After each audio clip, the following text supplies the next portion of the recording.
Welcome to the first episode of Seb Talks. We're diving in and speaking with dReader co-founder Josip. Here's a quick visual of their comic app, and you can currently download it on your Android. This comic app is one that I personally use and I really do like. All of the links are below, so make sure you check it out at the end of the podcast. Welcome to a podcast. I'm here with the dReader co-founder Josip. Welcome to the podcast. How are you, Josip?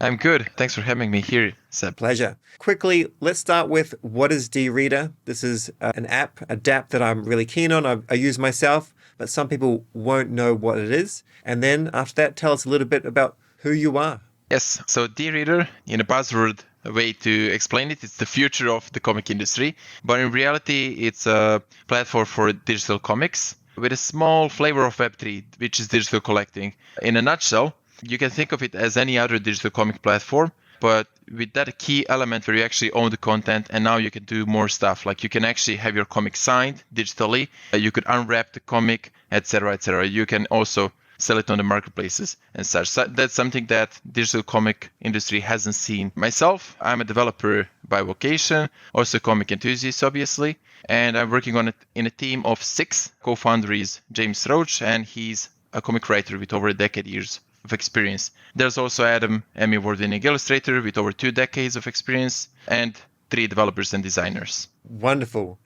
I'll just show the camera and hopefully people can see it here. This looks pretty clear. So this is the DApp here. This is on my Saga. And when did it actually start? It actually started a year and a half ago, I would say. First half were in infancy phase, market research, ideating, trying to figure out where do comics from physical world can translate into digital and blockchain. So let's pretend as if it's like a year and a few months. Idea came as a mobile application, mobile first. We got the support from Solana Mobile. We also got a grant from Solana Mobile to ship it. Then it also had a few more iterations. We went cross-platform, built a web app, and now we're finally in a phase where we're actually focusing on onboarding creators and content and actually selling it out. Yeah, wonderful. I've got a couple on here myself. I want to be less busy so that I have more time for comics because I do actually like comics. I've got one from The Heist and from Utes. This is in my library here. But how many have you thus far had just ship on the platform? Yeah, just 7. I'm going to say just because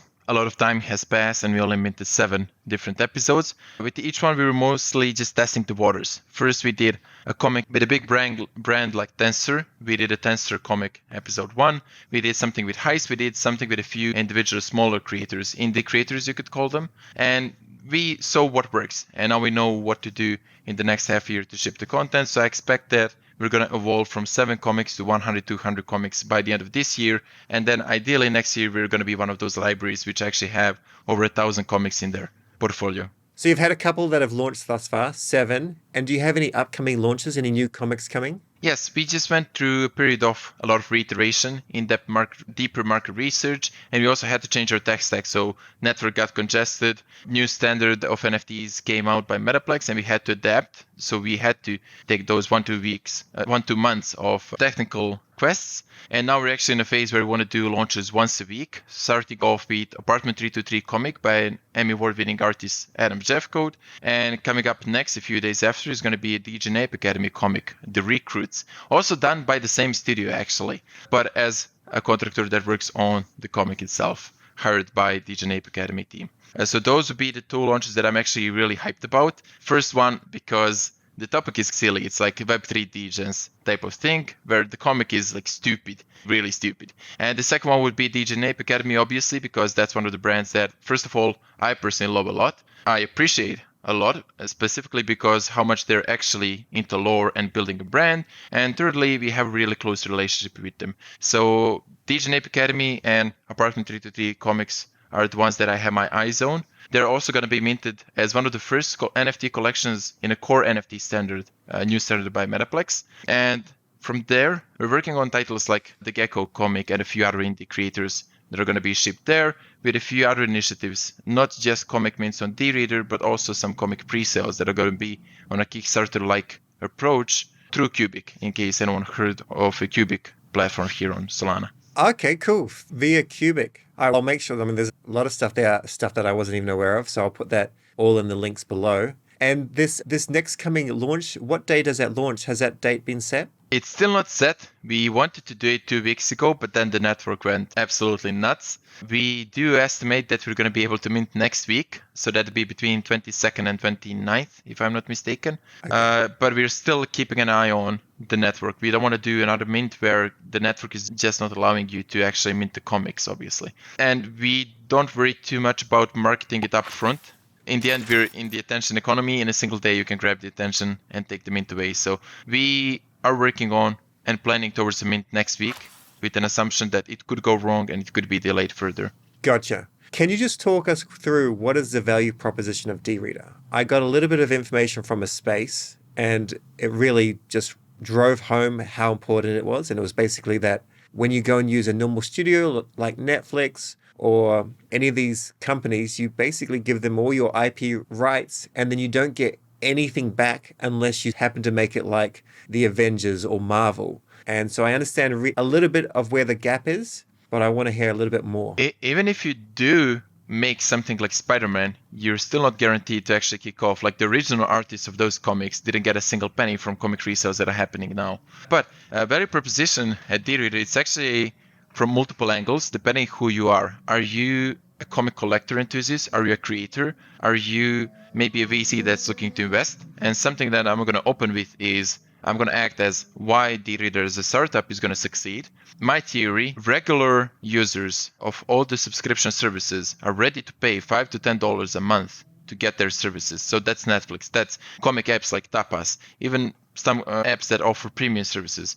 What we actually are dipping our toes into, and that's something that nobody in the comic industry taken a stance at yet, besides Vivi in a way, it's nobody is actually capturing the power users. Comic collectors are ready to spend up to 10,000 times more than subscribers. So somebody is ready to pay $50,000 to buy a comic, whereas somebody is ready to pay $5 for a monthly subscription. And that's the main thesis. We have comic collectors that are ready to move to digital era.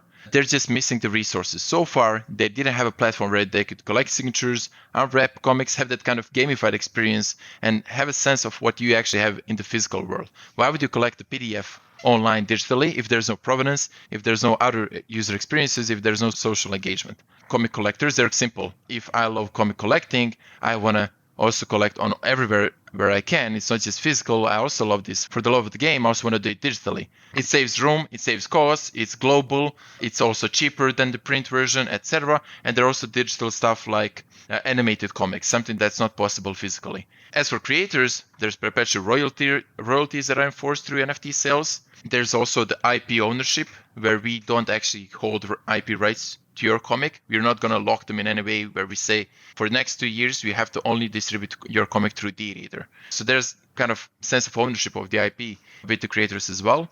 Something that a lot of creators crave for is not the money and the budget to build a comic. If that was the case, you wouldn't see so many creators, comic creators in the industry, because some of them work full-time jobs and they do comics as a hobby for 15 years, shipping and publishing different comics, and they don't earn from it. They actually spend more money than they earn. So what they're mostly looking for is recognition, an audience that would actually, they're looking for a community, essentially, not an audience. They want somebody to engage with them. If they have an opening event of the book presenting it, they want people to come there and ask for signatures. They want to be on conventions. They want to interact with the community. And as soon as I mentioned the word community, that's something that Web3 actually thrives at. Like the communication between the collection owners, creators, and the community is direct. There's no intermediaries. There's nothing in between. And these users actually feel the sense of have the sense of ownership because they own the token, and they can actually interact as if they truly own the comic, as opposed to somebody that just downloaded the PDF randomly on Pirate Bay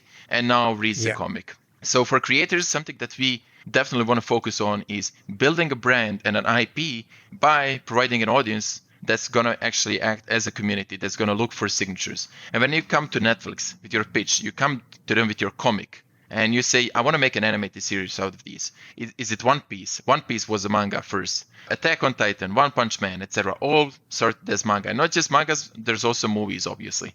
The way they did it was that they gathered an audience or a community, fan base, through comics, which is a cheap medium to sell your story. And now you also have this visual medium to actually pitch it to Netflix. That's about it. So through comics, We want to make sure that somebody is able to build a huge brand and ship it further to the next level, which is essentially Hollywood.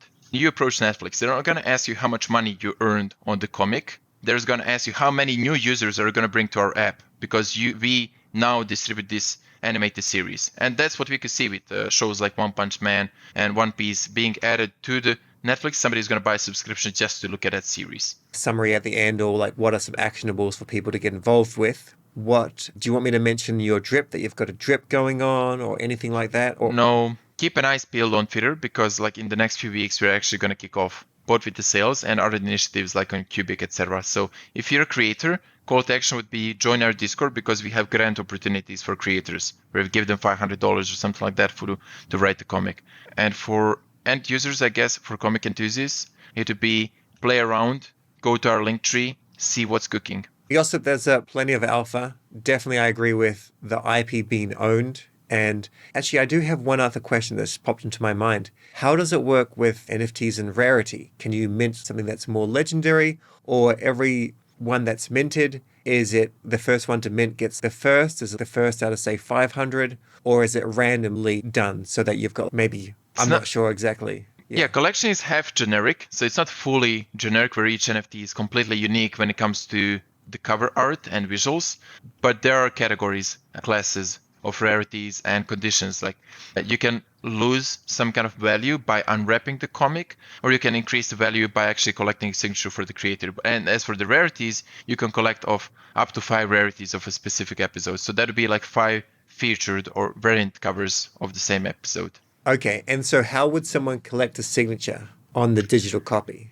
I love that feature. The reason why I love it is nobody did it yet, and it proved to be a huge success. The way you do it at the moment is by going to our Discord and hitting up a command where you ask a specific creator, to give them your signature. So you tag the creator and ask, can you sign this comic of hashtag 100, for example, this copy? And they can then click a button and sign the comic, and it's going to update it on chain. The way this is going to work in the future is this Discord bot is going to be available on our Discord servers in case any creator wants to plug and play it into their Discord and sign comics there. And it's also going to be available on Twitter, Farcaster, etc. through Farcaster frames. Now we're actually talking about self-custody and the ability to engage with an audience anywhere you are. So make a Farcaster post frame where anyone that interacts with it gets to have their comic signed. And this is beautiful because we saw an effect of a few creators played around with the idea of, you know what, I have this Twitter post, like it, retweet it, and I'm going to sign your comic. And people actually engaged with it. They wanted to collect the signature, they wanted to show support. And now creators have a power to actually attract the crowd. Because in the same way, in the physical world, when they promote their book, people are going to come specifically just for the signature. When a creator is on a conference with their booth on a Comic-Con, somebody is going to come there just to collect the signature. Something that could be done before. And now we're talking about creator making a Discord event in their own server and saying, at the end of the event, I'm going to sign comics. To sum up everything, what should people be doing as just actionables? Obviously, following on Twitter, go and follow dReader. All the links will be below. Join the Discord. But what about potential creators or maybe potential artists or for artists and creators? Well? Yeah, for artists and creators, we always have opportunities when it comes to monthly grants for writers and illustrators to make sure that they can ship their own comic. Maybe it's a smaller grant, which is going to allow them to build concept art or the first 2 pages. Or maybe it's a bigger grant, which just gave $500 to a creator to actually build a full-fledged comic episode. So that's an opportunity for creators. As for comic enthusiasts and other users that are just looking to support the Solana ecosystem and Web3D apps, I would say that download the app, give us feedback. We're still reiterating. In 1 to 3 weeks, we're going to be production ready to actually scale and sell content. But for now, any feedback is more than welcome.